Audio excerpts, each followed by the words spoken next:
Boom! We're back at you again tonight, and we've brought in some heavy hitters, everybody. I got to introduce these gentlemen the proper way for a big show like this. So without further ado, we welcome in some men that have baseball knowledge so great, it's only trumped by their awesome nicknames and facial hair. The trio that make up the FTN Fantasy Baseball podcast, these dudes have a Brocness Monster, a beast that lurks in the depths of the oceans, only for you to hear about the legend that are his fantasy baseball takes. A man that's looking to change Hollywood to Mattywood as he walks the streets of LA with his high-stake winnings in hand, and a guy willing to smack you in the balls with so much baseball knowledge that you better make sure you're wearing your cup. We welcome in Brock Miller, Matt Cufferly, Matty Davis. What's going on, fellas? Hello. We are excited to be here. It was nice of you guys to think of us and include us all as one. So now that we are on as a guest as a whole, it's going to be a lot of fun to come on and talk with you guys. So thank you for having us. Yeah, we're pumped to have all three of you guys on the full team. We're going to get the full amount of knowledge that you guys bring on your pod. So I'm interested. I know each of you have your own fantasy baseball stories. And I know if we went to all three of you guys for the full story, we'd probably be here all night. So in like the shortened version of why did you get into fantasy baseball and kind of where you're at, give us the Cliff Notes version. Let's start with Brock up top. Yeah. So, I grew up playing baseball and of course I always liked baseball, but I really started to get into it in like the mid 2000s when the Dodgers were like the absolute like worst team. I mean, they were just terrible. There were so many guys on there that if you bring up their names that just you have to laugh. They were so bad. And so I started reading this blog called Mike Scioscia's Tragic Illness, which is a Simpsons reference. But that was a fantastic blog, though. That was my introduction to analytics, to advanced. That was the first time that I thought like, oh, there's more to just counting. That guy hit the ball over the fence 10 times. That guy did it 15 times. That guy's better. Like there was more to it, and I didn't know that until that blog came along. And so that blog kind of progressed over the years. It turned into like Dodgers Digest or something fancy like that. And so that was started by Mike Petriello, who is like the main guy for MLB.com these days. So that's where I got started, and I got into the analytics. And then, from there, it's like a natural progression, right? You start analyzing the players, and it's like, wait, if I'm doing this right, how can I prove it? How can I make money with it? So there you go, fantasy sports. I love it. I didn't know Mike Scioscia was getting worked into this conversation here. That's a great way to start. Matty, what about you, Mattywood? So just playing with buddies in high school, and then started my own, which we still have. It's a fantasy baseball league I started in college. And that's the only home league that I play in any longer. I got tired of it, and my buddy and I split a RotoWire OC online championship over at NFBC back in 2014. And we won the league and finished in like the top 10 overall. And we thought, oh, high stakes fantasy baseball could be pretty easy. So we went to Vegas the year after and did an auction championship and got our asses. We learned quite a bit. We didn't do so well, but then the year after that, we went back and finished 6th overall in that same league, finished 1st in the league. And ever since then, I've pretty much dropped everything that isn't NFBC centric for fantasy baseball. So that's pretty much the only place that I play baseball. I'm in 4 main events this year. I used to do the $2,500 auction championship as well, but I think I've kind of gotten into my groove with the main event. So that's kind of where I play mostly. Do you miss trades? No, I don't miss trades. I've become such a boomer because of this site. Like people in my home league give me so much shit. You keep trying to make this like the NFBC. I tried to like eliminate IL spots. I wanted to make it 2 catchers for whatever reason. And they've helped level me out a little bit to make it, a little bit more fun. And it is more fun. We have trades, there's IL spots. So it's good to give me some sort of balance because the NFBC is a completely different monster. Oh yeah, I definitely. I remember doing a qualifier last year. It definitely is, and I can't even imagine the main event. I know there's plenty of sharks in there. Let's go to our third member, Mr. Cup over here. What about you? Yes, similar story to these guys, so I won't belabor the point. Started up a league. I'm older than everybody on this call, so a long time ago with some college baseball teammates, and then just kind of progressed over time.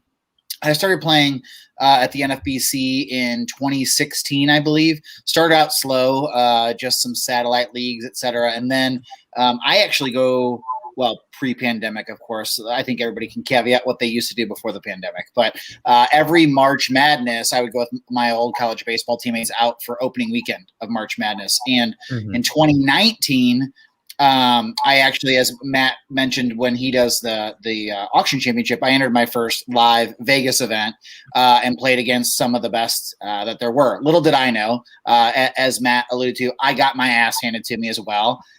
John Posma, Brian Vogel, a ton of great players were in the league, but I learned a lot. And then from there, like Matty said, I've kind of got the NFBC juice in my blood too. So I play a lot of leagues there. Still do some of my home leagues, including you've never lived until you've played a 2-catcher NL only league, pouring over who can get you 150 plate appearances. So I'm in one of those. It's a bunch of fun, but most of my time is spent at the NFBC. I respect that, and you just gave me nightmares. So I'll have to try to get over that when I go to sleep tonight. Yeah, not fun. But we're pumped to have all you guys because, again, you guys bring the knowledge, you got personality, you bring a lot of fun when you guys podcast. So I'm hoping all that fun is going to translate to a stressful topic tonight because I know people face a lot of roster crunch decisions and they have to figure out, okay, I don't want to cut this guy even though I drafted him higher, but I'm going to keep slipping down draft boards if I don't make these tough decisions. So you guys are here to lay down that hammer for this roster, trade, and cut show. So it's just like it sounds. You're picking 3 guys from a list of 3 guys who you're rostering, who you're trading, and who you're cutting. It's been called a lot of other things that I let other people say, but I won't say. But this is the fantasy baseball version of it. So what I did to section these players is I went to a points league format, and we'll break it down for Roto, Roto's format specifically. But I looked at points leagues, and I looked at players that were kind of near ranked each other at the same position as far as the amount of points they've produced this season. So you guys can break it down from the Roto aspect of who you feel like you should keep, trade, or cut. Pretty simple. Yeah, we can do it. All right, let's rock and roll. Let's start with the first list of 3 guys we got, and that is Nick Solak, Justin Upton, and Tommy Pham.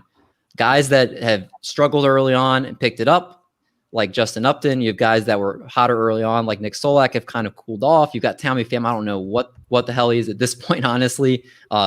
So let's go back to Cup. What are your thoughts on this list of 3, and who are you rostering, trading, and cutting? I can't figure out if I should be rostering or cutting with Stabby Tommy. I don't ever bet against Tommy Pham. I know Brock and Matthew remember when we talked about Tommy Pham in the beginning. I was high on Tommy Pham in the beginning of the year. Clearly, it's been a season that's gone a little bit off the rails. He's picked it up a little bit lately, given some nice speed bump. But in all honesty, that's been one to me that's really struggled. I'm probably rostering Justin Upton and trading Nick Solak and cutting, pun or no pun intended, Tommy Pham. I like Upton out of the leadoff spot, which is what he's been hitting lately. Mm-hmm. He's provided some nice punch there. All these guys, like you mentioned, are struggling a bit, but that's probably the order that I would put them in. Yeah, Justin Upton's been crushing from the leadoff spot recently. He's looked like a completely different hitter, and if he stays there, it's definitely something that looks very good for his production. I actually tweeted out something today that showed that he was hitting, I believe it was 3, as I pull it up now. He was hitting, I'll pull it up in a second. Here we go. Justin Upton was hitting 327 with 5 home runs since he was put in the leadoff spot. So yeah, it's very good production from him. Mattywood, are you in agreement with what he said, or do you like to change it? Oh, I love to disagree. I don't agree with anybody. So I first and foremost, I would probably be looking to trade Tommy Pham because he's the biggest name of all the 3, and he is racking up stolen bases at an unsustainable clip right now. So he's healthy right now. I don't believe that he'll finish the season healthy. And that's the other issue that I have with Justin Upton, along with his strikeout rate and the low batting average for these guys. I know that Nick Solak is the one that has been simmering off for the last 4 to 5 weeks, but we have seen what he can provide, and I'm still going to look to buy into that. So I would look to buy low on Nick Solak because he does have a little bit of a power speed combo. And the other two guys that do have the injury profile with Tommy Pham, I think you can get more for him. So I would trade him, and then I would cut Mr. Upton. Matty, what if Tommy Pham would stab someone for you? Would that change your choice? It likely would. It likely he has would. Your back. Yeah, he does look like he looks like somebody that would. I'm currently watching The Wire right now, and he looks like he could be a character in that show. Oh my gosh. I couldn't get into that show. I gave it a couple episodes, but Same. And we live in Baltimore too, which is bad. Oh, no shit. Okay, cool. I promise if I ever go visit that city, I won't walk around like a tourist asking The Wire questions. I believe that was Michael Yeah. Govier said, don't do that. So Yeah, Yeah. definitely don't. I know Definitely not to. don't. Definitely don't. Brock, what about you, man? How are you feeling about these guys? First of all, I just want to make sure that nobody missed the reference that that Cup made there. He's cutting Tommy Pham. That was pretty good. That was pretty good. But anyways, yeah, I don't know. I'm not really going to argue with anything that those guys said. I mean, it's true. You know, Justin Upton, I definitely expect him to kind of go away soon. Ride the hot streak while you can. You know, does it have a week left? Does it have 2 more weeks? You know, who knows? But of course, when Mike Trout comes back, you know, they can only fit so many guys at the top of that lineup. So he's probably going to come back down a little bit. And like Matty said, a lot of strikeouts there. So it doesn't bode well for the strikeouts. You know, Nick Solak, I'm really not sure what to make of him. We haven't, you know, got a big sample of him up at the major leagues. Tommy Pham worries me a little bit. The sprint speed is down. You know, maybe that's coming back up a little bit. He was definitely not healthy at the start of the season, right? Like, do we all he wasn't healthy. Now he's kind of getting healthy, or he's definitely producing now. I don't really expect the stolen bases to continue, you know, especially if the sprint speed's going to be down like that. But I mean, he's still not striking out that much. He's never really been a big strikeout guy. You know, that offense, the things that he's doing now, he's doing while that offense has been relatively quiet and kind of like the Yankees the last 2 days. I think at some point it's inevitable that the Padres offense kind of breaks out. You know, I did see that Trent Grisham is beginning his rehab assignment today. So he's going to be back. You know, the only hope there was really that, you know, if Grisham was going to be out for a little bit longer, you know, Pham was going to stand a chance to lead off for a while longer, but that looks like that's not going to happen. But I feel like Tommy Pham's pretty safe. You know, the stolen bases aren't going to continue, but decent hitter and, you know, not a lot of strikeouts. So he's not going to kill you anywhere. All right, so we've got 3 different answers. This is what we're not going to be able to help anybody, are we, if we just pick different I mean, this is what I'm here for. I'm here for all the controversy. People can hear which one they want to side with, and then if you get it right, they'll pick you. If they get it wrong, they'll pick somebody else from now on. So I love it. Doc, do you agree with any of the 3, or are you on your own boat here? So you trade Tommy Pham, 4 stolen bases in the last 3 games. He does. I hate the term injury prone in baseball, but he just seems like he's unlucky with some of the injuries that he gets. And you look at the Padres depth chart. I think as soon as he starts getting a little cold, then that's when they'll plug Yerkes and Profar back there.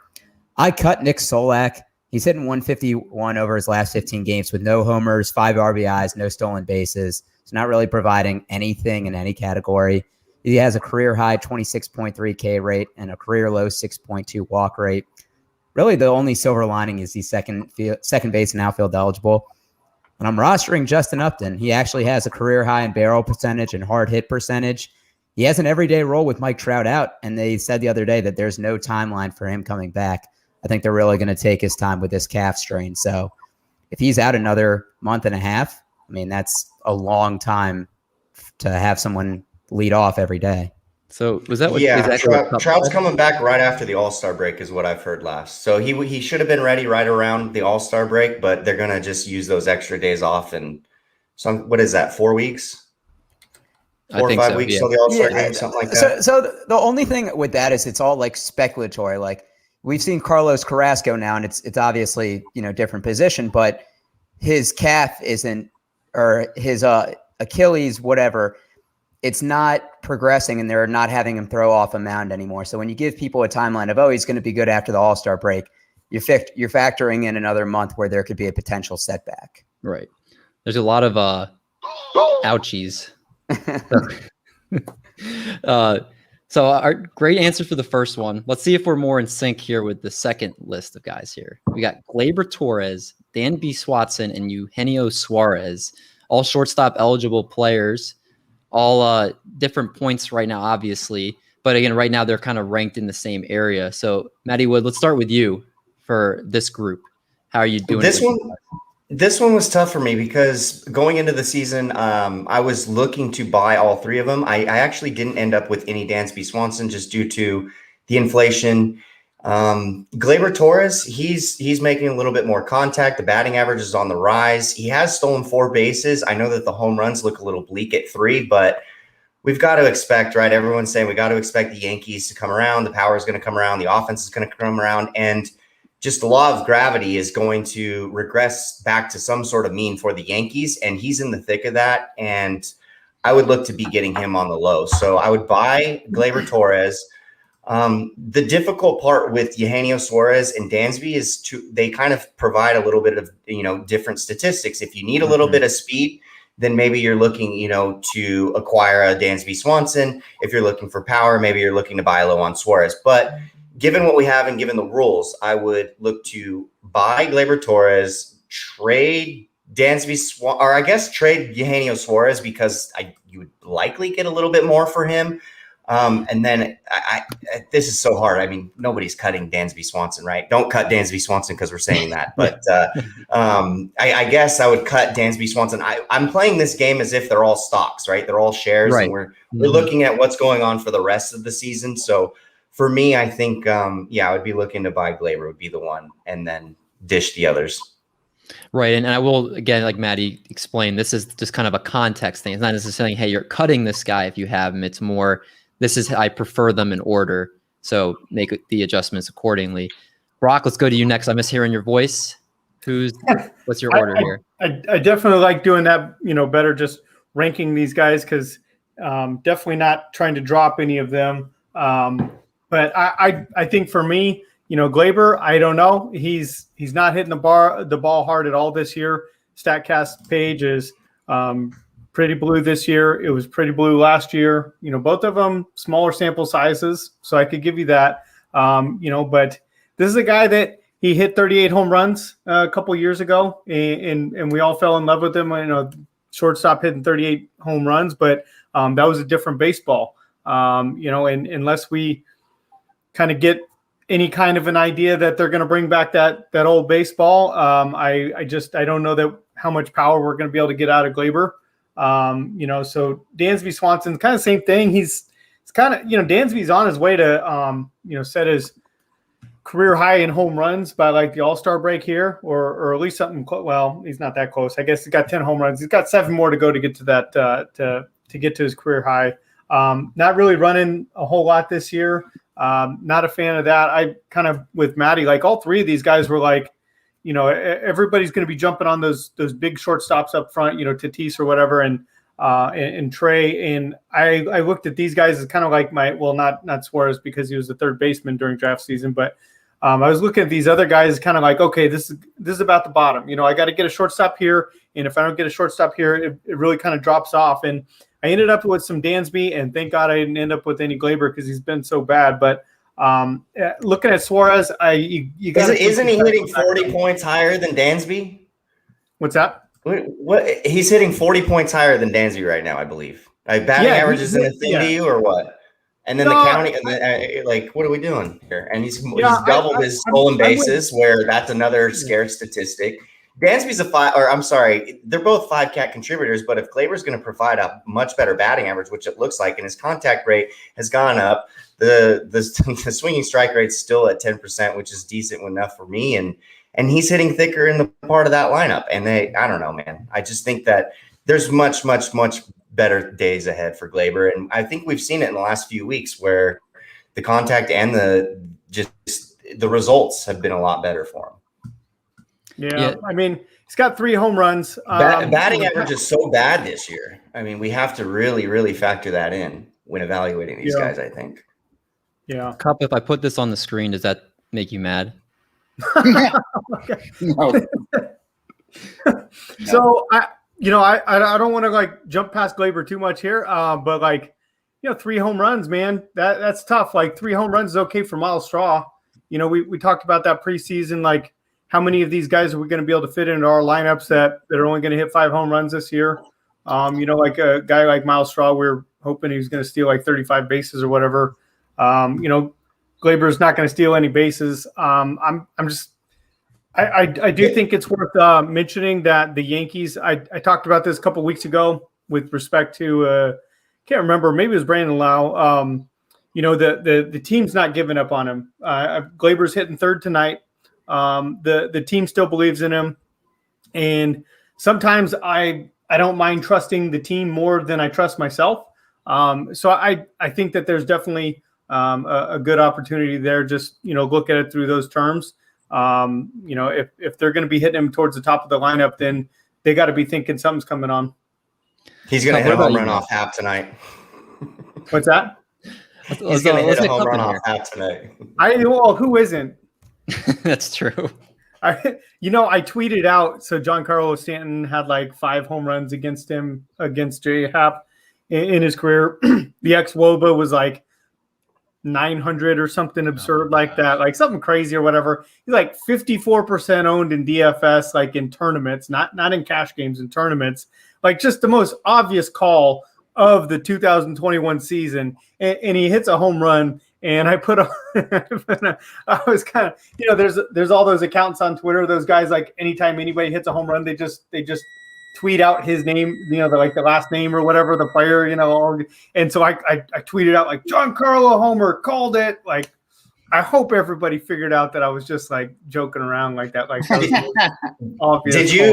Have you started fading them yet? I know that you were stacking them quite a bit in DFS. Let me deter that. I got to get Cup back in here to talk. Sorry. It's been too long. It's all good. Cup, go ahead. What are your thoughts? Oh, you're good. No, I think most of what everybody said. I think Glaber Torres is still hurt, to be honest. I don't. The numbers are so bad. COVID, ring finger. I think something's wrong. I mean, what's bad? Hard hit rate, isolated power. Yeah. You guys are looking at StatCast and seeing blue, but are you seeing that the counting stats are there and he has 4 stolen bases? I understand the power's down, but the fucking batting average is almost at 280 now. That's 35, 40 points above the mean right now, which is a fucking massive amount of value. Yeah, I mean, a 280 hitter right now is not to scoff at. Somebody that's sitting in the middle of the Yankees lineup that's underperforming. Yeah, I just don't see it. I mean, I think it could come, sure. I just haven't seen it yet. That's all. That's my problem with it. Every contact stat is great. Anything hard hit, fly ball rate, power stat it's not just bad, it's like horrifically bad. That's my only concern with him. It's you guys will learn that I'm a boomer for a guy with a sub 20% strikeout rate and a 10% plus walk rate that I'm going to buy in on. Sure. You're right. I'm just an OG. I don't need to see what color the fucking screen's painted to be like, oh, he's good or bad. That's just the way I roll. But I don't know. We play for the categories, right? Not the Savant page. I agree. You guys playing the runs and home runs and RBIs are horrendous. Those count too, right? They do. But you're right. He has a premium spot in the lineup. So if he turns it around, he's going to drive in a zillion runs. I don't disagree. And the runs are going to be there. And he's running more. Yeah, I mean, the lineup had to pick up at some point here. I mean, yesterday might have been that day, right? The counting stats are going to go up, and if he's running more and he's hitting 30 to 40 points above the mean and average, I don't give a fuck what he does in the power. Is that what is? Maybe he's DJ LeMahieu now. Fucking look at DJ LeMahieu. He's looks like a shell of himself right now. Sorry. I'm just weird. I think I think Glaber's a little bit better than people are anticipating. That's all. This was the roster trade and cut show. It's turning into the boxing match right now. I love it. It's just a shame Glaber can't play the Orioles every day. Yeah, no kidding, man. And he hasn't been good against them this year. I know. Let's move to the next group of guys here. And Doc, you told me before the show this was the toughest one for you. So I actually want to start with you with this one. There's Lourdes Gurriel Jr., Kyle Schwarber, and Will Myers. So what decision did you end up coming up with here? So I'm trading Schwarber, and I think you have to trade him when he's on a hot stretch. So, for example, he has 9 home runs this year, but 4 came in a week. So that's something where it's like, oh, hey, his value is going to be pretty high. He has a career low walk percentage, no stolen base upside, no DH. But once again, that power is very real, and he hits in a Nationals lineup that's better than it was last year. I'm rostering Will Myers. He was injured for part of the year, but I like picking players in stacked offenses. I think it gives him more scoring or counting stat opportunities. He has 10 plus stolen base upside. He actually had 20 a couple seasons ago. He has 4 in 55 games this year. So I think sneaky speed people don't realize about.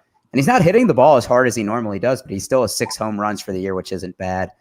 And then I'm cutting Lourdes Gurriel, a career low in walk percentage. He's only played 260 games for his career. So that's about 1.5 seasons over 4 years. No stolen base upside. When George Springer comes back, I think he's going to be the odd man out. So I don't see any value in keeping him. What do you think? Are you in on what Eric was saying, or are you going a different direction? Yeah, I mean, as somebody that really liked Lourdes Gurriel, he's certainly been a disappointment. I mean, as you talked about stacked offenses, that Blue Jays one was one I was trying to get as many pieces as possible. Mm-hmm. And man, he has been so bad. I mean, so bad. There was a little stretch a couple weeks ago that I thought he was maybe turning it around, but he just has gone back to being really bad. And I think there is definitely I think there's at bat risk for sure. There's going to be playing time risk there.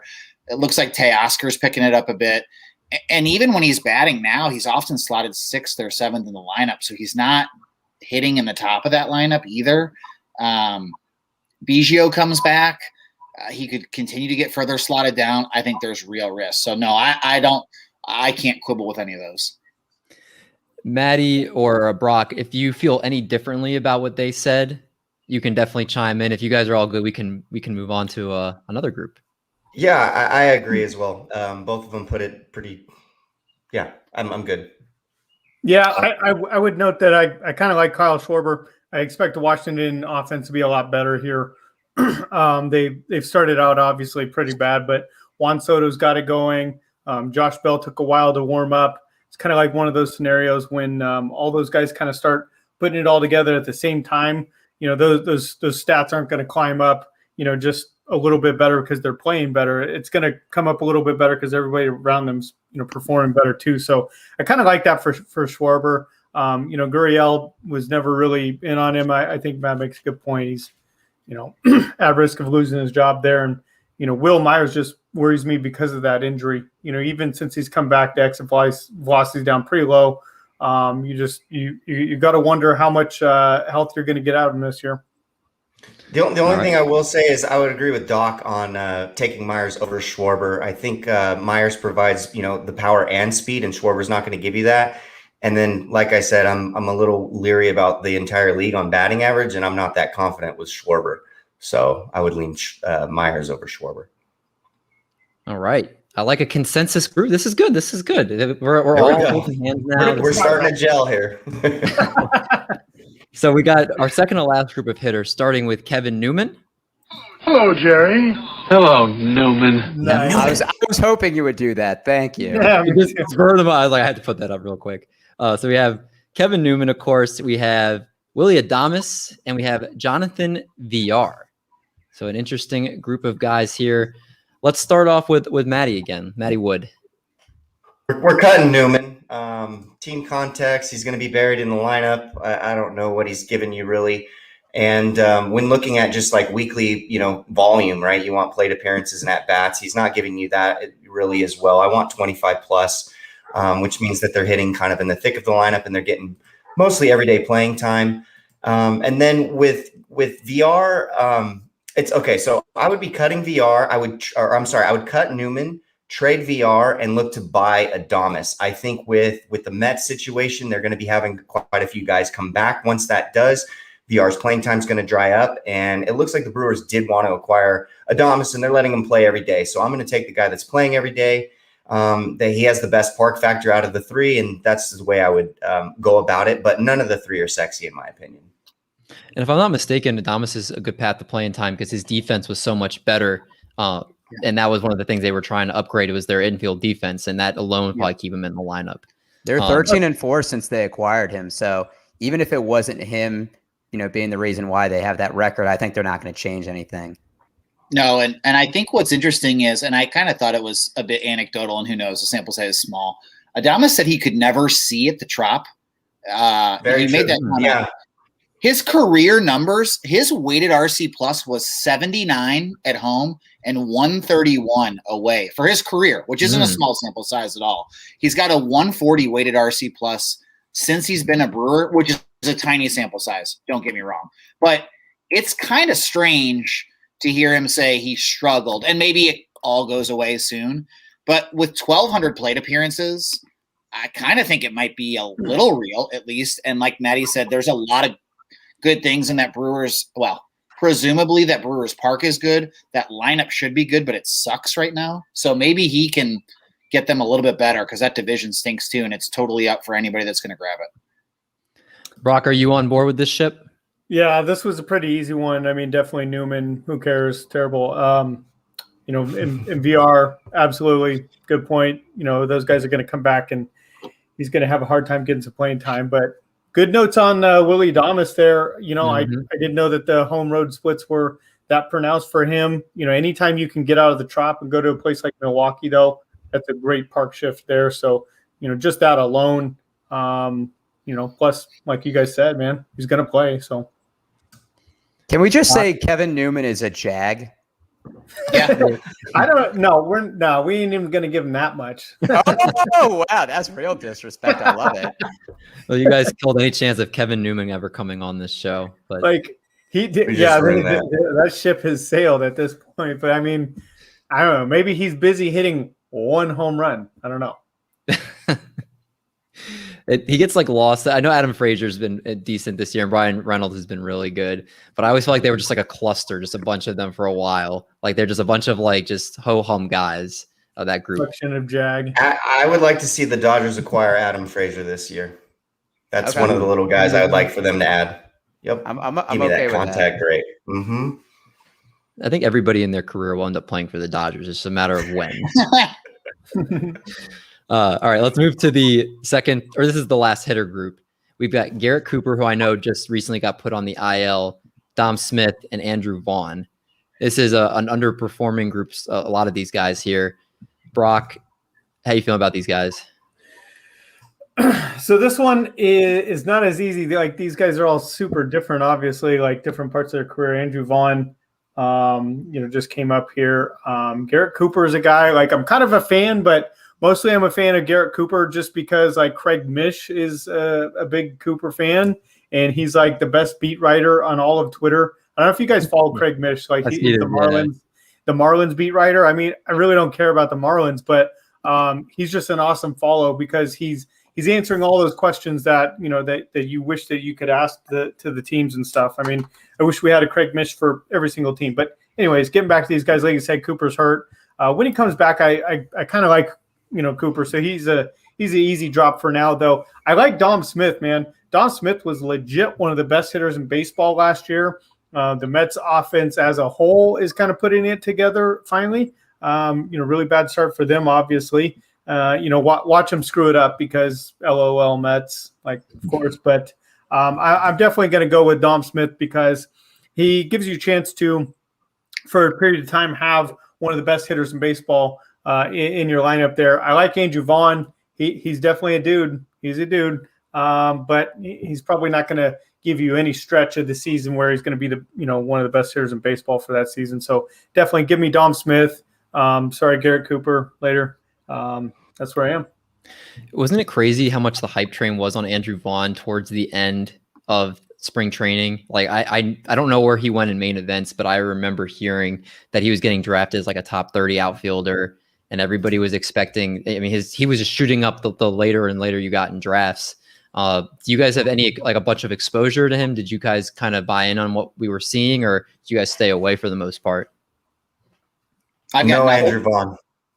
I got nothing. Just one. I have him in TGFBI because I got him for $1. Good timing. He there you go.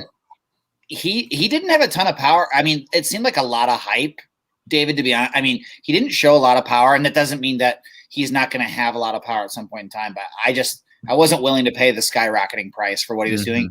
And Tony La Russa is a dick, and so I had a feeling that he wasn't going to get to play a lot anyway as a rookie, so it didn't really matter. I think he plays now out of necessity more than anything else because La Russa hates young players, hates them.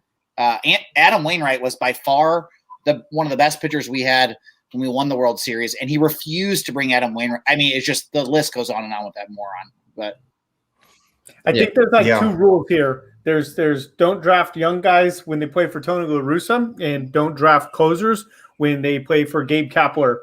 Or Kevin Cash. I did the latter. Yeah. Or Kevin Cash. Yeah. To put it simple, you got to cut the injured guy, right, with the back problems. That's an issue. And then you guys have highlighted the problems that Andrew Vaughn could have being young. He's a rookie. He's playing under Tony La Russa. To answer your question, David, he was at pick 207 and he was going in the 14th round on average in the main event. So that was right around like Manuel Margot and some of those guys. So it was, pick your poison. But Garrett Hampson and Manuel Margot and those other outfielders have been, getting a little bit more burn, and they're stealing bases. So I would look to trade him. He's young. He's a hot prospect. He has showed some glimpses of success, and I would look to hold Dom Smith. All right, I like it. Let's move to talk about some pitchers here. Pitchers are always a struggle to talk about. Let's start with the ex-FIP darling Nathan Eovaldi, Sean Manaea, and Anthony DeSclafani. There's a kind of a mad group that had some flashes, and then other times they've been kind of up and down again to start this group off. Let's start off with Cup. Who you got for this group? Yeah, the easiest one for me is I'm buying all the shares and rostering as much as I can, or trading for Sean Manaea. I like him a lot.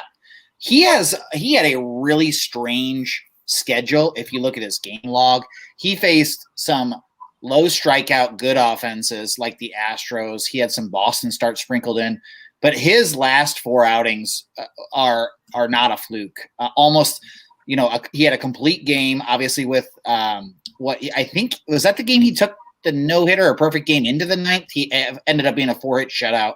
I mean, dude has been unreal, and I think that's here to stay. I think that's the Manaea everybody was kind of hoping for. When you have a 3.13 ERA for the season, but you've only allowed 3 earned runs in your last 26 innings, you're doing something right with the baseball. So I like Manaea.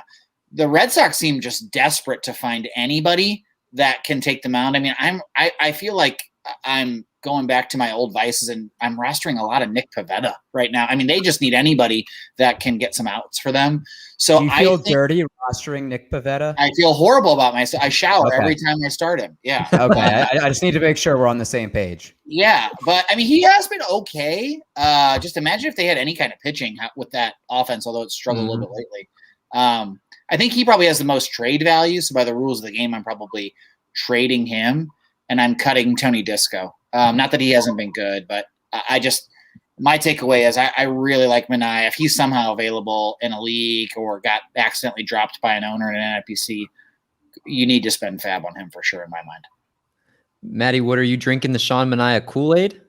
Yeah, I agree with Cupferly. The only thing that I would flip-flop there is I would look to trade Disco and cut Eovaldi. I know that this is all a hypothetical, but I think that the back of the baseball card for DeSclafani, outside of that really bad, terrible outing that I tweeted about against the Dodgers, he's been pretty damn good.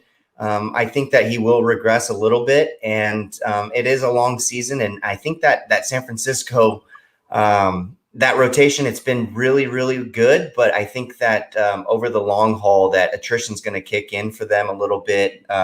We're seeing it with Alex Wood right now, and Kevin Gossman, he's been fantastic as well, but he's kind of been barking about a hip, and we haven't seen him go the distance for quite some time as well. So I would look to get sell high on DeSclafani, hold Manaea because basically with what Matt has said, and then unfortunately cut Eovaldi. I am an Eovaldi fanboy and truther, but given the players that you guys mentioned, that's how I'd go about it.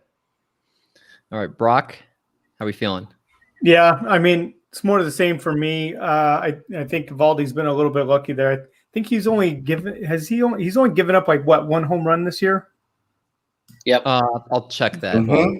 That off a hand, I swear to That's God, right. it was only Yeah, he's right. Yeah, like one home run, so that's not going to last all year. I mean, he's definitely keeping the ball on the ground enough to feel like he can limit the home runs. But I think there's a little regression coming for Evaldi. But kind of with you guys on Sean Manaea. He's a dude.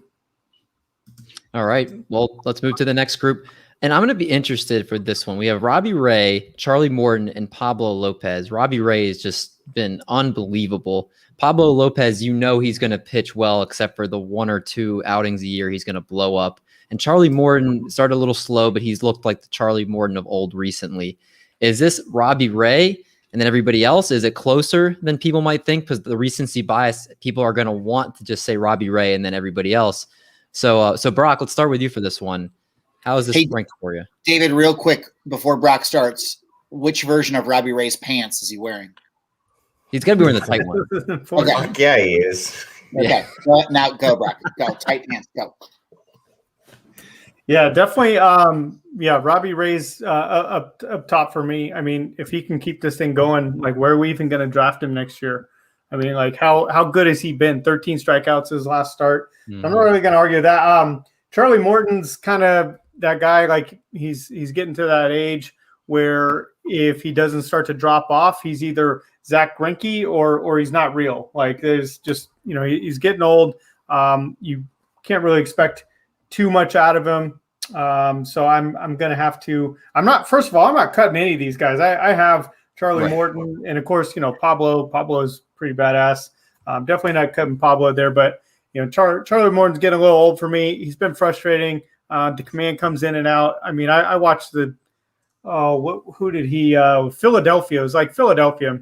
And Philadelphia was like, couldn't hit anybody at the time. Watch that start. Couldn't locate anything, which led to walks, and then it led to leaving a pitch right over the middle. Got smashed for a home run. I think I'm giving up on ground chuck this year. That's fair enough. Cup, what about you? I'm assuming you're tight pants all the way here. Well, I mean, if Robbie Ray's wearing those dick huggers next year, he's clearly the 1.1 over dick hugger. I mean, there's no question. I'll be honest. If there's somebody that I've wanted to break out, it's Robbie Ray. I am a huge Pablo Lopez guy. The team context, and it sucks because wins is a category. That offense is horrible, but he has been unbelievable this year. I mean, anything you could want. I was unsure with that rotation if it was Alcantara, of course, shout out former Cardinal, great cherry, John Mozeliak to give away another great pitching asset, or Pablo Lopez that would step up. Alcantara's been fine, but Pablo Lopez has been incredible. So that is actually a lot closer for me. Robbie Ray's clearly figured some things out, and so he's been exceptional. But for me in this game, I guess if I have to trade one and I've got to trade Pablo Lopez, that really sucks. I'm not going to quibble if you flip-flop him, though, because Pablo Lopez has been incredible. I think he's going to continue to take steps forward. I think he might be the ace of that staff for the rest of the year and years to come.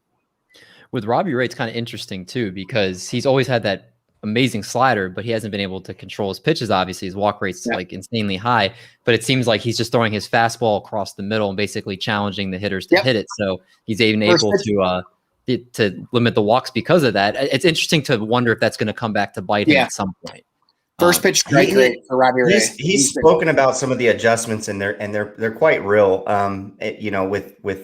With the control and the command that we've seen before, and the high pitch counts and the walk rate and everything between.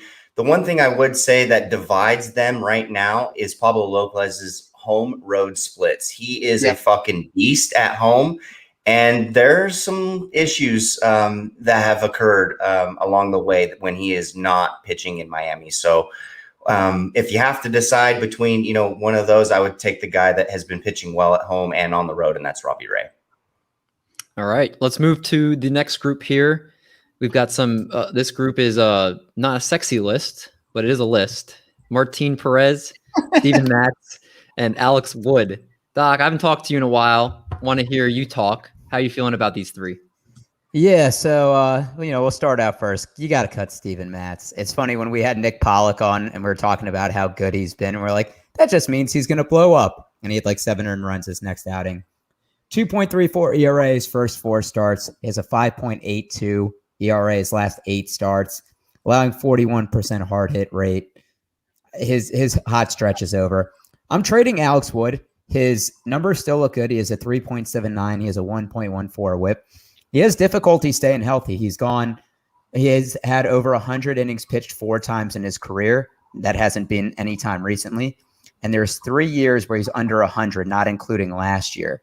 So I think while he is healthy and while he's putting up decent numbers, you want to try to get some value. I'm actually rostering Martin Perez, which is something I think I never thought I'd say 2 years ago. He is a career high percentage in K rate, his lowest walk percentage since 2017. He had a couple bad outings, most recently versus Houston, 2 innings pitched, 6 earned. But you know what? The outing before that was against Houston, and he had 7.2 innings, 6 hits, 0 earned, 4 Ks. He's only allowed 5 home runs for the year. His fastball is up about 1 mile per hour. He's thrown his sinker more, which has a 152 batting average again. So he's only 30 years old. It seems like he's been in the league longer, but maybe this is a career year. Yeah, he's only 30, right? He's the same age as Matz, actually, and everybody thinks Matz is quite a bit younger, and they're the same age. I had to do a double check when I found out Martin Perez was 30 years old. Maybe he's just seen a lot. That's why he looks. He's older. a journeyman, for sure. He's been through some shit. Yeah. Yeah. He's got the stress showing on his face. Yeah. No, I mean, no, I don't think we should beat up anybody that gets tattooed by the Astros. That offense is looking pretty decent. So you're right, Doc. I mean, he was great to start before. Regression comes sometimes and bites you in the ass. I get it. But he's been shockingly competent, to be honest. I mean, I don't know. Matty talked about the Yankees coming back to life and double-digit walk rate. Martin Perez is going to probably have to face that team either at Fenway or Yankee Stadium, so he could get hammered again. But he's been pretty surprisingly good this year. So I would agree with right on, David. I would agree with Doc in regards to trading Alex Wood. I think that he's the perfect sell high option right now out of this bunch. However, I'm going to go out on a limb and say that I would take Matz over Perez. Wow. The xERA is at 3.72. He's got the higher K- walk rate. We're going to see a higher strikeout rate with him. He has a career walk rate of 7%.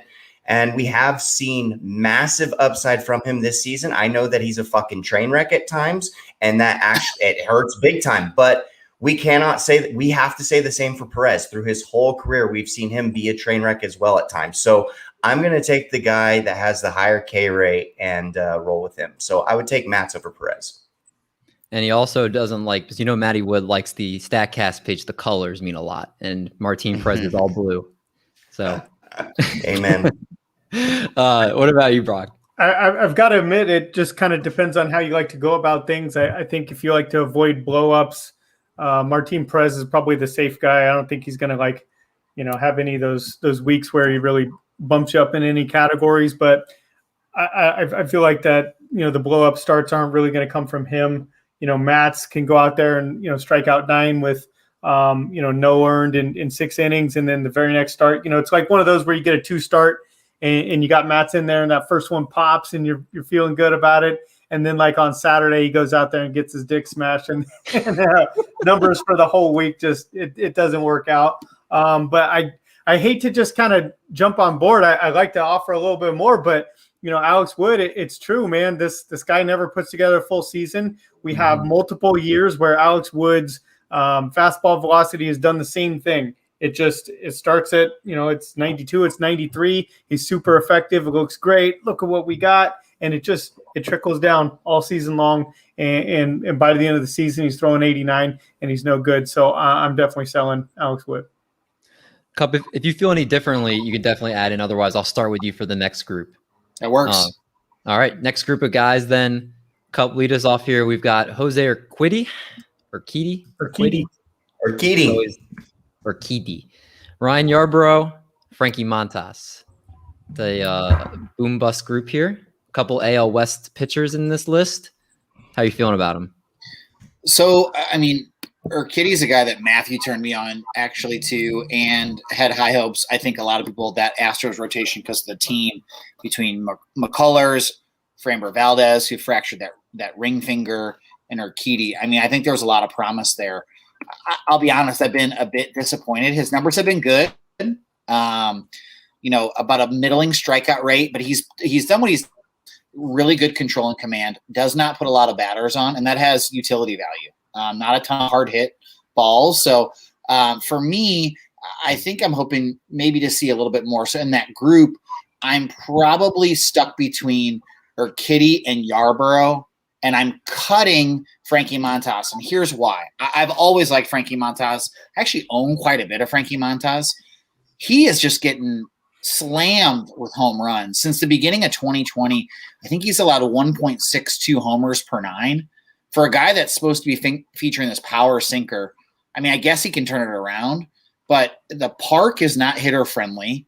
He's supposed to let people pound the ball on the ground, and he's just getting crushed. So he scares me the most, and then I'm probably stuck choosing between rostering and trading Urquidy and Yarbrough. But I'm actually really curious to hear what Doc, Brock, and Matty have to say, because I own a lot of Frankie Montas, and I've been really disappointed this season. Yeah, I think it started back last season too. His hype was from the year before, so it's kind of a struggle owning him. Mattywood, why don't you jump in here? Last year, and then so I gave that the free pass, and he sucked this year too. So I know it would sound crazy calling Urquidy a horse because we haven't really seen that for his major league profile. But knowing Dusty Baker, knowing the Houston Astros, Urquidy just came off the IL. He pitched an absolute gem against the Red Sox. And then he shit the bed with that 2-start week against the Toronto Blue Jays, but who doesn't shit the bed against them? He's got a 1.07 whip. Remember, that's one of the categories that no one likes to talk about, but that's a category that we actually play for. And knowing the team landscape and the division that he pitches in, and knowing that the manager lets his guys go deep, I think that he separates himself from the field quite a bit. So I'm still confident in him. And I think that you're going to see plenty of goodness from Urquidy for the rest of the season. So he would be the guy I would look to acquire. Yarbrough, he's been very fickle this season. I know that he had a gem recently, but if I had to put him in preference, it would be Urquidy, Yarbrough, then Montas. Brock, are you a Yarbrough? Are you a Mantas? Or I couldn't think of one word. This is pretty good. I don't know. What can we do with Urquidy? I have no idea. I think it depends on what you want to do with your team, though, too. Like, if you need upside, if you need a guy you could stick on the bench and kind of wait and see what happens. Yarbrough, you can kind of wait and see if he can kind of go back to be the guy that he was before. I'm a little worried, his swing rate is down. I think we're with 32%, well below average. Nobody's chasing anything from him. He's not a guy that's going to give you strikeouts anyways. Maybe the same thing you can say about Urquidy, but I think Urquidy, if I have to put him in order, I'm going to put him in order with Urquidy having the most upside. I think Montas is safe. He's solid. He's just a guy. And Yarbrough, man, I don't know. He's probably the guy that I'm going to cut. David, can I hop in? Yeah, go ahead. So I'm cutting Frankie Montas. Hasn't stayed healthy, been very inconsistent. And I think what people don't talk about as well is the PEDs. And everybody thinks oh, that helped with his recovery. But we haven't seen him be dominant for a period of time after he got caught with that suspension. I'm trading Ryan Yarbrough. He just threw a complete game. Okay, sorry. How do you not live in San Diego, David? Brock, does he not look like he fucking belongs in San Diego? Give me a San Diego guy. All right. I know you got the backwards head. I would love to live there, for sure. But last year they had Ryan Yarbrough be an opener or a follower after one inning. How do you know Kevin Cash doesn't do that again? I think that's somebody that we've talked about. You can't trust with pitching. I don't think his value is ever going to be higher. And then for the reasons they said, Urquidy, I think the Astros championship window is kind of closing before they have to pay some of their players. Greinke will probably tail off in the next couple of years. McCuller has been on the IL various stints. So I think the role is his to lose, barring injury. All right. Well, just in the interest of time, we're going to skip this last group. It's Andrew Heaney, JT Brubaker, Michael Pineda. If you have all three. Brubaker. Buy him. Brubaker. Buy him. All right. He's going to get traded, and he's going to fucking beast and rack up wins somewhere else. Get him. Trade Pineda. He's going to get caught with substance again. And what happens when remember when I don't even remember the guy that was the pitching guru in who was the guy back in the day, the OG for the Pittsburgh Pirates, and they turned every pitcher into it. There, yeah, Ray Search, thank you. And now now everything there is like it's gone to shit. So Brubaker has shown signs and flashes of massive upside. I think that he could become the next Joe Musgrove, not Garrett Cole or anything like that, but I do think if he leaves and he's able to open up the hood, a team's able to open up the hood on him and do a couple of little things with him, he could be a fucking stud. All right. Well, you're here to hear JT Brubaker. Go get him before he gets traded to the Dodgers. You can't go get him because I already own him everywhere. Me too. There we go. We're going to move on to our question of the week. Oh, yeah. All right. Our question of the week is sponsored by Monkey Knife Fight. Triple Play Fantasy is now an official affiliate to Monkey Knife Fight, the fastest growing betting site in the United States. Use promo code Triple Play and get up to $50 of your deposit matched when you become a new user and use that code. And if you're looking to win some cash, win big, make sure you follow the Triple Play Monkey Knife Fight shows every weekend. They give you a 10 to 15 minute show with their locks to help you win big. All right. Our question this week, figured all the Logan Pauls and Chad Ochocinco and all these, everybody's now a fighter. I'm curious, what do you guys think? Who, whether past or present, is going to step in the ring next from the MLB? So let's start off with Cup. Who do you think is going to be that guy? So past means they have to fight at their they're not transported back in time to being a badass, right? They're just in their live body right now. Like I can't pick Nolan Ryan beating the shit out of Robin Ventura. No, just they're retired. They're retired, right? Okay. Is that what we're? Otherwise, I mean, then besides Stabby Tommy, I think Amir Garrett is a clear winner and would just beat the piss. Look at Doc. Logan Paul. No, that's my bet. But that was a great one. I'd love to see like a 68-year-old Nolan Ryan just beat the shit out of him too. So they need to have some like MLB fights. I feel like they're like always the worst when they're like hold me back, but then no one actually does anything. Mattywood, do you have a different one than Amir Garrett? I have the obvious one, or I think it was obvious. Don't say it. Don't say Canseco. It's Jose Canseco. Okay. That's the actual answer for putting money down. It's Jose Canseco. He's a fucking nut job. He's always calling people out on Twitter. The dude's ready to throw on gloves. I'm pretty sure he's probably done a celebrity boxing match at some point in his career. 2 months ago. Oh, did he? Did he? Billy from Part of My Take. Yeah. Oh shit! And he got destroyed. I don't keep up with that stuff, but okay. Well, then I guess my answer is wrong because he's already done it. But that would have been the dude that I would have chosen. That's good. That's good. The right answer because he actually did step in the ring. So that's okay. But to be fair, the guy he fought was like literally like a 20-year-old and he lost. Was Canseco lost? You said Canseco got destroyed. Didn't he say his shoulder got injured or something? I thought he got of course. I think he tried to hold him because he couldn't keep up with how young and fast he was, and he was going to try to. It's called fatigue. Yeah, he sat down and Billy just wailed on him. It was pretty entertaining. Brock, who's your guy? Steroids and cocaine's a hell of a drug. So I read this question a little bit differently than you guys, and I have a different answer. I thought we could pick, who was going to actually participate in the fight, and my choice was, of course, Josh Donaldson against Garrett Cole. That's who I love that. Yeah, and I want to know, who are you guys betting on, and why is all five of us going to pick Josh Donaldson? Because he's the bringer of rain. He's the bringer of rain. No lies detected. I'm taking Josh Donaldson every day.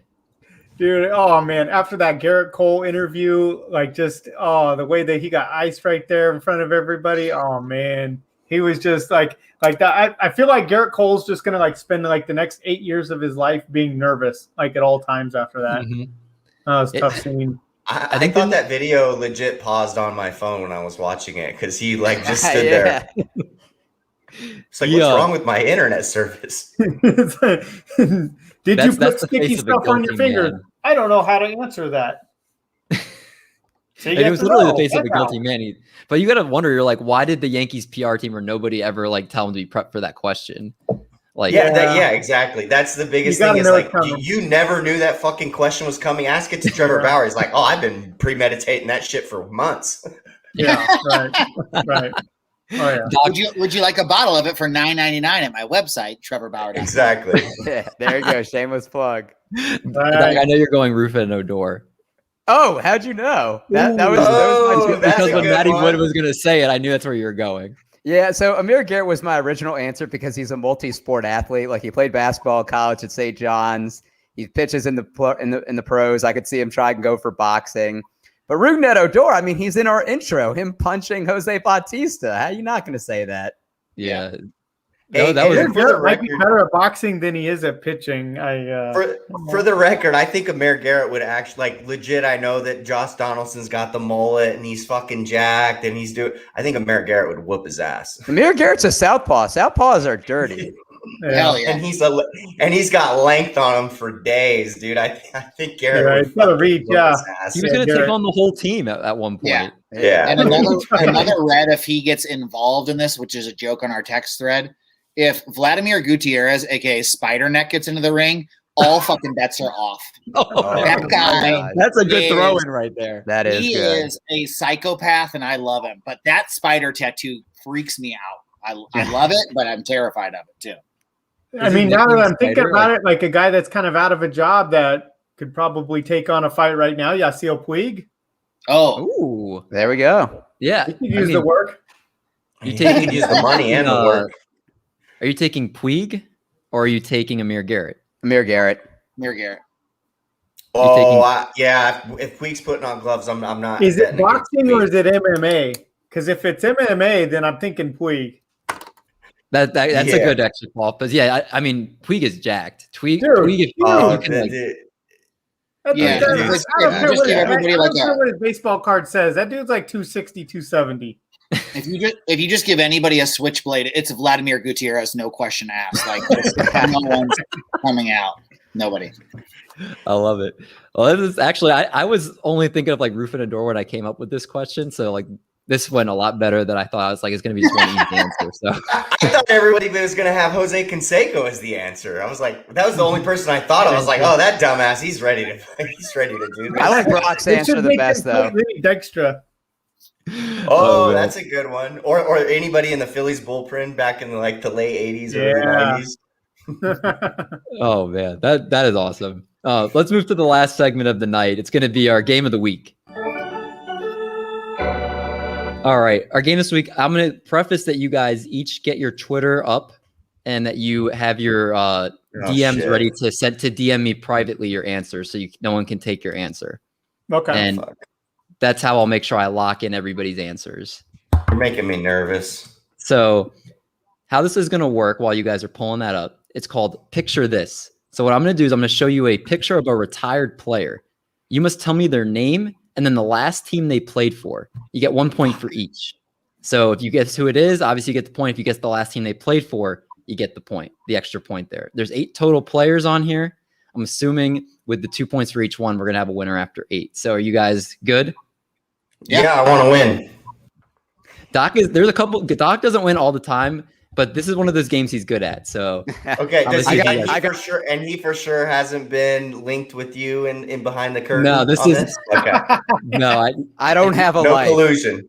Okay. no collusion. No, he's Okay. not looked. Believe me, if anything, David wants me to lose the game. Yes, yes, Okay. 100%. Okay, so you guys have all the DMs ready to go? Yep. Yeah. How much time we got for this? Ignore the dick pic, Dave. So we're gonna start off with the first guy on this list, and I've got 4 hitters and 4 pitchers just to make it a little easier for you. So our first guy is this handsome fella, Oh fuck. and these aren't like guys that played like in the 80s or anything or 90s. These are all guys that have pretty much been retired in the last 10 years or so. Where the fuck did he end up? He played for like 5 teams at the end. So make sure you all DM me the team and DM me the last team or the last team they played for and obviously who they are. If I want to take a 0, can I just take a 0 and move on? You don't know who it is? I have no idea. I don't. Brock's gonna win this game. I already know because he's. Yeah, too bad it's not like Okay, pictures of like 80s baseball. I'm watching cards, these because I come would in right definitely now. win that. I've seen the guy, but I can't. I can't remember who he is. I have every answer locked in besides Freddie Mattywood. Sanchez. I don't have an answer. I don't want to bullshit because I don't have. Yeah. Freddie Sanchez won a the batting title. Was terrible the rest of his career. Yes. That is the correct answer, 2006. Freddie Sanchez, and it is the Giants. So you didn't fall for my curveball by putting the last jersey on the screen. That's not going to be the case for everybody. So this is the one game Brock's gonna win, dude. I already know. I knew it before it started that Brock's gonna win this. This might be a two-man race. So Doc and Brock each got 2, and then the bottom two got 0. Okay. All right. Our next one we have. Who is this fella? Oh gosh. Look at this shit sucker. Oh my god. Oh my gosh. David, this is the first one I don't know right away. There's a couple in here that have made it a little harder than when we did this with Bubba and Who Batflip. was this guy? I might not get this one. Oh, Fuck. I can imagine.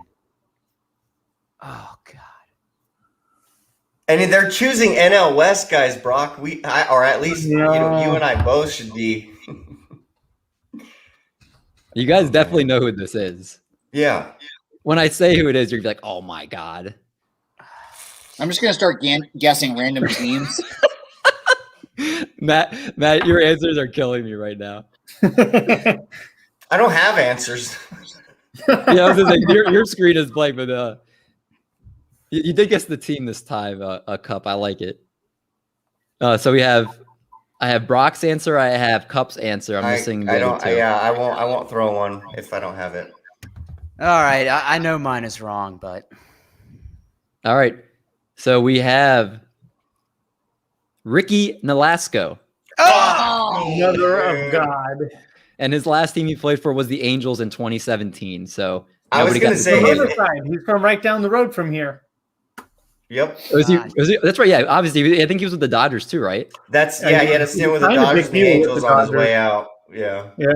Yeah, the Dodgers paid him pretty good too. And he was bad. Dude, that guy's pedigree, man. He was a Marlins prospect. Yeah, he was supposed to be the shit. Yeah. I remember him having more facial hair. That's a lot of facial. I mean, how do you have more than this? Yeah, he had like a goatee.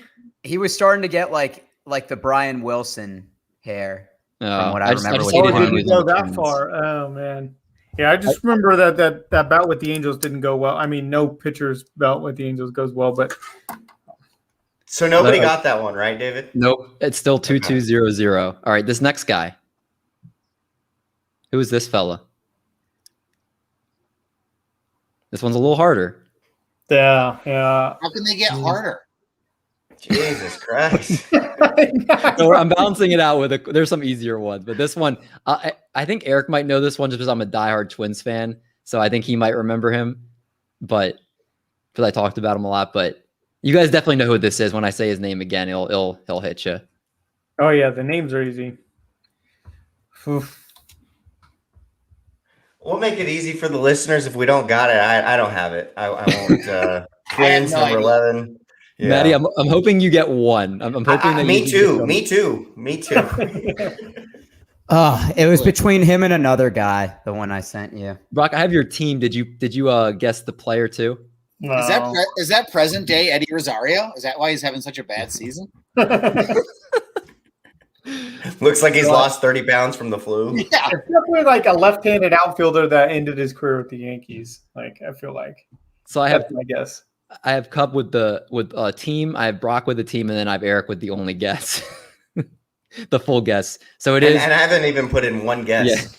Yeah, it is Jason Bartlett. Yes. Oh Christ! Yes. Tampa Bay. Yep, and Tampa Bay with his last team. Eric got both of them. Yeah. End the game. Yeah, Tampa Bay 2017 was his last year. That's pretty impressive, Doc. I'll give you that. That's pretty good right there. Thank you. That was good. I told you I don't have a life. Hey, well done. Fucking A. Actually, Doc, I'm actually going to amend that because I was looking at the wrong one. It was Jason Bartlett, but his last team, he went back to the Twins for a small stint right after Tampa. So you lose that extra point, but you still have 3. God, way to go, you idiot. No. You're terrible. All right, this next guy, Matty, you're getting on the board with this guy. Okay. Who's he? Oh yeah, Oh, I got that one. I know who that is. Oh, I got that one. But I The don't question know is, will you guys get the team? I think everybody knows who it is. Where did he? Oh. So remember, you got to guess the team as well to get the both 2 points. I've got a lot of fun facts about that guy too, actually. Oh, He just shit. disappeared off the face of the earth. I feel like he doesn't have any social media. He's not in any type of broadcasting. I don't think. I think I got this one. I've got fun facts about that guy. So There we go. I see the Mattywood DM. There we go. Now we're good now. Okay. Cub, you don't want to guess. Oh, there we go. There's the name. If I'm correct, I'd like to tell stories about this guy. Okay, you can. So the correct answer, everybody got the guy. It is Ted Lilly. And the last team he was on was the Los Angeles Dodgers. Yes, it was the Dodgers. In 2013. Of course, they signed him 3 years and $39 million when he was definitely already done. Let's see. I could have sworn that they sent him back to New York. Damn. So we had Cup and we had Mattywood both get 2 points. Brock and Eric, you each got 1 for that one. So now that we're getting a lot of numbers, you got to keep track of your own scores because math was my worst subject in high school. So that's okay. I got 3. I got End the 2. game, David. End the game. Did you want to tell I your used quick to- Ted Lilly story? Yeah. So I'm a mailman, and I used to deliver to a retirement home, and his grandma lives there in San Luis Obispo. He's actually local he used to play at Fresno State or Fresno City at junior college. I've got buddies that have played he's in adult leagues in this area right now, and I've got buddies that have played against him. He's just all around cool dude. He's a real local guy, and he likes to hang out in the community. So he's from everything I've heard and seen, he's a cool cat. You haven't run into him directly? I haven't. I have not, but he's 45 years old, and apparently, I don't know if it's this year, but he has still played in adult leagues recently around here. Wow. Ted Lilly, the legend. Yeah, he's a legend for sure. I know his name is all written over the Fresno City right field wall. He's a cool cat. We're going to move from a guy that I think you all will get to, I'm actually not sure you guys will get who this is, but when I tell you his name, you'll be like, oh man, who's this guy? Oh, he looks like such an asshole. That is a pretty mean looking mug. I'm so glad that guy isn't my dad. I will actually be very impressed if you guys got this because there are some of them I'm like, I definitely know who it is. This one I wouldn't have. I'm between 2 people with this. I like how Doc's so good at this. He's narrowing down his search. I mean, it's a white guy with stubble. It's only so many guys. We played so much MVP baseball 2005 growing up. We saw so many pictures of all these players. Oh, fuck. I also just look at people's fantasy profiles. I'll plead guilty to that. This is not I right. have no clue. It's not right. I have answers locked in. I'm not sending you one, Dave. I don't know. I got nothing. Maddie's taking the 0. Cup gave me his. So Brock and Doc. I know mine's wrong. I sent you mine, but I think it's wrong. I know mine's wrong. Divorced single dad that fucks other married moms. That's who that guy is. Yeah, this one's definitely getting the explicit rating on it. Yeah, it is. Sorry. No. It's all good. You don't have to apologize an hour 15 into the show. The damage has been done. So the answer, Brock, are you submitting or are you taking the 0? No, I lost. I didn't get it. The answer, I was about to say his name. The answer is Xavier Nady. Boston ended with the Red Sox. And his last team was the San Diego Padres in 2014. Ooh. So he doesn't I feel have like that guy. He's thing had about some him. weird games against the Dodgers. You know what? I should have got him because I follow him on Instagram. Does he really? How many followers? Yeah, do you have? he does. He has less than 1,000, but he doesn't look like that. He's clean shaven now. Wait a minute, Doc. Why are we following Xavier Nady on Instagram? you don't even follow. We don't even follow each other on Instagram. I don't know. You're not you're not you're not a retired baseball player that had a mediocre career. Okay. Not an ex replacement. So I gotta know how many people you're following now on there. You did. I'll see sometimes when we'll look through it. I'm like, oh, I see Eric's following that. There, who did you Got it. Well, not Matt Garza, obviously. We just talked to Matt Garza, but there was somebody else recently that I saw that you followed. That was pretty wild. I can't remember who it is. I don't know. Okay, let's move to the next. I'm gonna find you on Instagram just to see who you're following. Nobody got that, but anybody get the team besides me? No, Brocness Red Sox. Did you get the team? I'm looking right now. Oh, I got Padres. You did say Mark DeRosa Padres. So you did. I said Padres. You did say Padres? Yeah, you're right. You did. You said Will Venable. Will Venable was definitely not right. Oh man, Oh, that's Will a good Venable's guess. half black. Yeah, I So was you both technically get a point for that because you got the team. All right, we have 3 left. mathematically I can still win this. Yes. Well, I'll tell you what. This next guy's worth 3 points because he had a name change. So if you can say both his names and then the last team he played for. I know one of the names then. Fuck. What's the other one? Yeah. Oh, Okay. shit. Well, Fuck. This is a I know 3-pointer. You give me both his names and then the last team he played for. what? Maddie, you need this one. This will get you back in the game. I can't even remember that dude's last name. Brock, you got one of his names. So if you can think of the other one. I know Yeah, one. I know his old. But I got the team too. Cup, you got one of his names. Dude, I don't even know if this is the right name. Oh, I know it. I know his other name. I know it. Please don't put me on blast. Is that right? That ain't even him. I just got that wrong. Maddie, come on. I thought you were gonna get this one.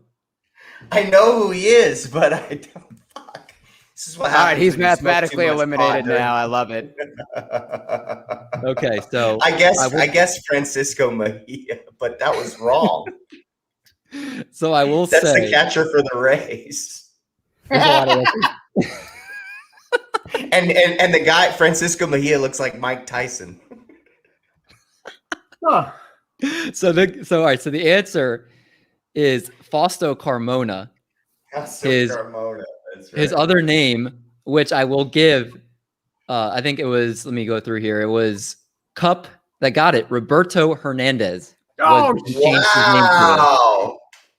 And Brock, you had Fausto Carmona and Carlos Martinez. I knew it was like a common name. The Maddie second said name was, Francisco Mejia, and then Doc, you had Fausto Carmona and Orlando Rodriguez. I don't even know who that's a real name. no, it was El Is that Duque. El Duque? El Duque. It's Orlando Hernandez. Yeah, Oh, Orlando Hernandez. Hernandez. There you go. Okay. Nobody got the Rodriguez, team. Hernandez. Nobody got the team. The last team was Atlanta in 2016. No shit. I would have could've never sworn guessed the that. Dodgers did that. That was the period of time when the Dodgers. Yeah. Damn. Wait, I got 6. I'm not worried about Mattywood, but what are the other ones you guys got? 5 for Matty Cup. Oh damn, you're coming back. And 4, they're right there. They're right there. We got 2 left. I would have put my money on Brock. It's All right. Yeah. These weird oddities. But Doc, you're surprising me. You got Instagrams and you got all kinds of shit going Yeah. on. See, I don't follow anybody on Instagram. I'm a loser. I'm I'm a loser. So Now you're I a think you guys winner, are gonna baby. You guys are going to both know these last 2 players. It's going to be a question of if you know the last team they played for. So here's the first one. Oh, Jesus Christ, dude. Oh, right in my wheelhouse. This will be big if you can think of the team. Because I don't know. I feel like Doc's not going to get the team right. He played for a lot of teams. Yeah, he did. Oh, I don't like this game. Oh.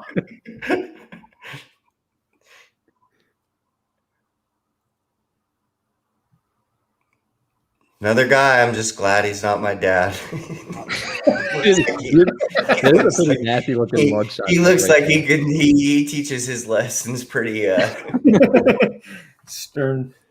yeah. Let's I'm see. not I've going to got. send you anything, David. All right, I have Doc locked in. I have Cup locked in. Matty's locked in with his no answer. So Brock, I just need you. I got the team. God, I don't know, man. Relief pitcher. What the heck? I don't remember. So the answer is Rick Keel. Oh, yeah. You had Matty Cup saying the Angels. You had Brock just saying Cardinals. And then Doc, Rick Keel Mets. He got it. Wow. We'll do the last one.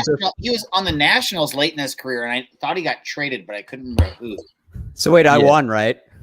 We'll do the last one just for fun because it's a fun guy. Here we go. Yes, Doc, you win. Oh, yeah. Oh, this is another guy I follow on Instagram. He goes live all the time. What the fuck? Seriously? He always raps in the car. Don't you follow Dimitri Young too? Yeah. That was who I was Dimitri thinking of earlier. This has been a really fun session of It remembering has. some guys. Yeah. Everybody knows who this is. It's a question if you can guess the team. No, I can't. I was going to say, I know it's not El Duque. I can't even. No, Dude, it's his Matty. brother. Come I'm on, too you know who stoned. this I'm is. too stoned. It's his brother. I have everybody locked in that's going to submit an answer. So the correct answer is Levon Hernandez. Good old Levo. And the team he played for is Can you go back to the Marlins? Milwaukee Brewers. Brewers. The Milwaukee Brewers in Beer 2012. makers. So no one got the team. Doc, you did get the name right. So Doc, you are the winner. Sadly, I was hoping that you'd be taken down, but I don't think anybody that can come on the show is going to beat you. So you'll get your one-person cheer. That's all I want. This is my game, David. Never do it again. But on that note, I want to get you three out of here because I know we went a lot over time here. But I just really appreciate Mattywood, Brock, Matt. You guys are awesome. Thanks so much for coming on the show tonight. Thanks for having us. This was Yeah, a blast. man. Yeah, Anytime. absolutely, man. Anytime. We'll have to get you guys on our podcast sometime. It's not as fun. We don't do video or anything like that, but maybe I can come up with some sort of game that I definitely know Doc will not win at. Let's do it. I think we He's got to only do good a at the weird game of ones. remembering. I think we got to do remembering some guys, but we got to do like 80s baseball cards. Yeah. Yeah, all right, you got me then. It's always the weird ones. It's like if we do statistic games, then Doc has no shot. And he's counting me out. He's just trying to put me down to make himself feel better. But give us, of course, the normal plug, everything that you want our listeners to know, where they can find you on Twitter, where they can listen to you guys, all that good stuff. Yeah, all of us, you can find all of us at ftnfantasy.com. Matt Kupferle does the starting pitcher article each and every week where he breaks down all of the starting pitchers, and then I'll correlate that with my weekly fab article. Brock, I know that you've been putting in DFS cheat sheets, so you can find that at ftndaily.com. Other than that, you can. What's that, buddy? Starting next week, I'm going to have a single entry GPP article out on Tuesdays and Fridays over on FTN Daily. So it's a different website. It's the same team, but the different website. FTN Daily for the sister DFS sites is what we call sister those. sites. There you go. Yeah, we've got quite a few of those. So we have FTN Daily, FTN Fantasy, FTN Bets. It's all just basically what you're looking for. So if you're wanting to play DFS, you go to FTN Daily and you'll have all of your info there. We have optimizers, our own projections, rankings, whatever you're looking for. And then for season long, that's FTN Fantasy, and you'll have, all of us, we work there, along with, if you're looking for fantasy football, you'll have Brad Evans, Jeff Ratcliffe, Elliot Chris, Nelson Souza, et cetera, et cetera. And then the other side is the betting side, which Matt Kupferle has been absolutely annihilating with MLB props. So, Matt, hat tip, my man. Let's connect on some MLB props. I love that. Trevor Rogers over 6.5 today. Got him. Oh, love it. All right. Well, on that note, again, appreciate these fellas. This was a ton of fun. Next week, we're going to be joined by one of the best players in the high stakes, and that is Miss Jenny Butler. She's going to be joining us, so it's going to be a fun show. Until then, everyone be safe out there. Enjoy another week of baseball. And we're going to make like a bread truck and haul these buns. Catch you guys next week.